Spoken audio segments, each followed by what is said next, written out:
find a way. And the NIL is just, it's just caused craziness when it came to college sports. The bad thing is, when they did this NIL deal, the NCAA should have said this. Look, in this NIL deal, the kids are going to make this amount of money to play sports. Divide it up, whatever sport they're playing in, this is the amount of money that you're going to receive. The NIL, your name, image, and likeness is up to you as a player to go and find you ways to make money for yourself.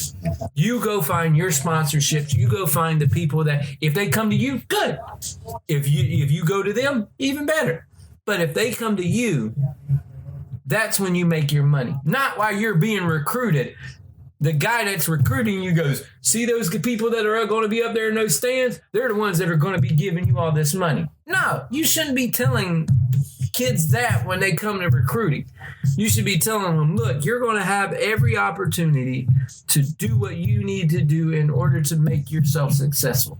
Absolutely. We're giving you the tools for you to handle it. Mm-hmm. You're going to learn now instead of learning when you go in an NFL what having this money is going to entail. Yep. You're going to learn everything that you need to learn now in college with you going out on your own and you doing your business deals and allowing you guys to have agents while you're in college.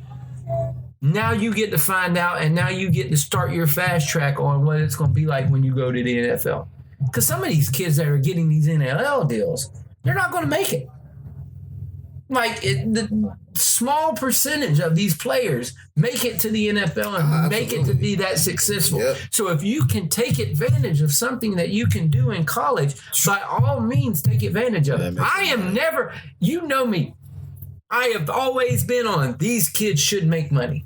These kids should be paid a certain amount, and these kids should be able to go and sell their jerseys, sell T-shirts, sell whatever they need to do to get their name out there, because you never know how long you're going to have to make any money off of playing football, basketball, baseball, anything that you're playing, because you don't know when that big injury is going to come. Mm-hmm.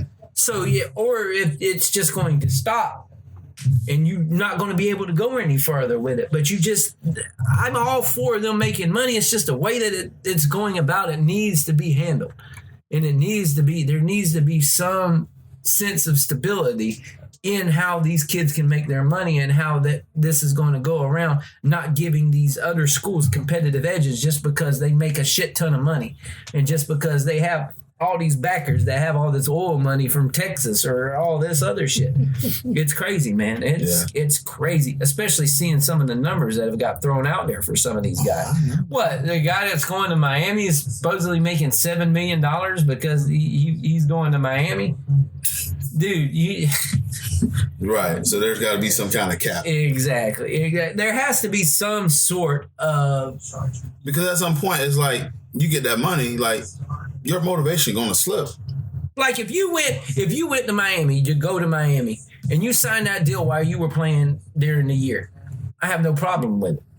But like we're telling a 17-year-old kid, you come here, we're going to give you $7 million. That guy over there is going to sponsor you for $7 million to hawk his product or whatever he's going to do, just so we can get you to come in. But there's no difference from them doing that than there was somebody putting $40,000 in the duffel bag and throwing it at your door and telling you to come to school here. Yeah. There's no different. It's no different. That's why I said it needs to be handled and it needs to be put in a nice, neat box on how you need to handle everything. Listen, if someone will give you $7 million, fine, but at least get a certain percentage while you're in school so you lose that motivation. So if something was to happen to you, you got that to fall back on. At least this Miami guy, you get 10% of that, and this 10% of $7 million is still a lot of freaking money. Yeah. Like, but if something was to happen to you, like, hey, this is a lump sum that you can get from them, and you have this to fall back on. God forbid you have some kind of, injury that ends your career. Exactly. But I do agree because now you just like it's a tactic that people are using. Exactly. Now. Just like when they showed the Texas they showed the Texas A&M people getting recruited, and then one of the recruits is videotaping it, and the guy goes, "See those seats up there? Those are the people that are going to be paying y'all." And I'm like, dude, really? You're going to go out that way? These kids aren't earning anything. Mm-hmm. Like they're going by what they did in high school, and just to get you to come to college, you're giving them $7 million to go to school. It's no different. Okay. It's no different than throwing $40,000 in a bag and trying to get them to come to school.